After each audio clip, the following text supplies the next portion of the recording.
Hey friends, in this video I'm really excited to talk with you about and start the conversation with you about how Sony's going to be responding to the GH5.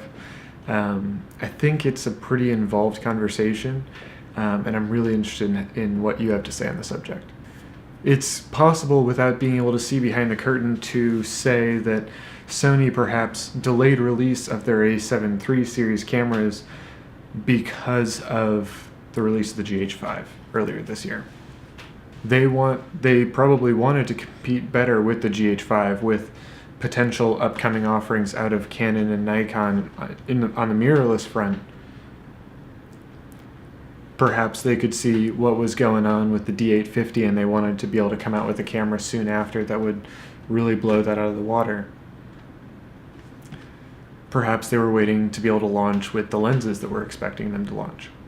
What the GH5 has done, though, is something very special, because they've beat Sony at their own game, and that is providing value for dollar. Panasonic's kind of done this in two ways. Panasonic's, especially with the 2.0 update, their depth from defocus contrast-based autofocus system does actually put the A7S II's autofocus performance to shame. The flip-out screen helps a ton. Maybe more than two. HDR, HLG, anamorphic, 10-bit, 6K, etc. Panasonic has really pushed the limits of the 4/3 format, as well as stabilization. They have some of the best in the entire industry in-body plus in-lens stabilization combos. The big ways for average users' performance: 10-bit, perhaps more importantly autofocus performance, and then HDR and HLG. And I would contend that the .HEVC codecs would be included in that. Sony, however, is in the unique place where they could catch up to and surpass the GH5 if they really want to. They're probably one of the only competitors in the market that could right now, is if they've used their time well.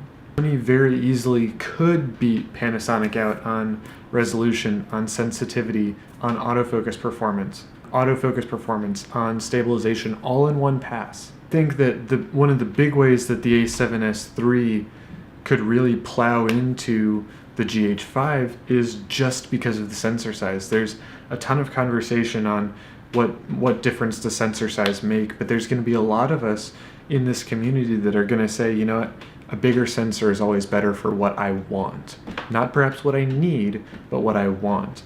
And I think with the ISO sensitivity of the A7 series so far, there's going to be a lot of people who are like, I want that, because it's full frame and crazy ISO sensitivity as headlining features. Now, I also think that Sony could beat out Panasonic in the GH5 on resolution, 10-bit HDR HLG, with better, more efficient codecs, with, I think there's a lot that they could do.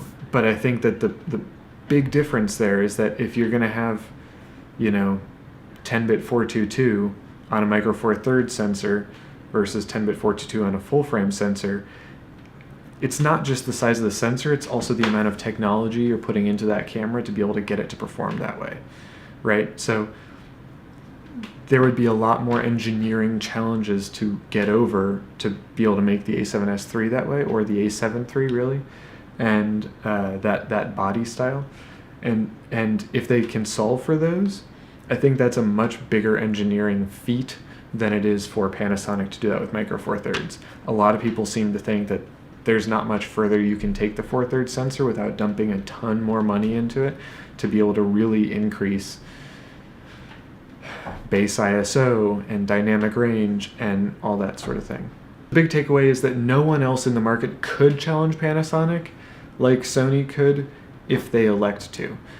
No one else has the money to throw around like that. Sony clearly is supporting, as a consumer electronics company, is supporting their imaging.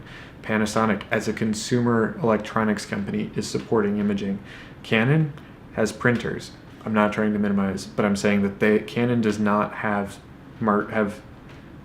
access to the entire market. Canon doesn't make TVs, and Canon doesn't make smartphones, and the whole 9 yards.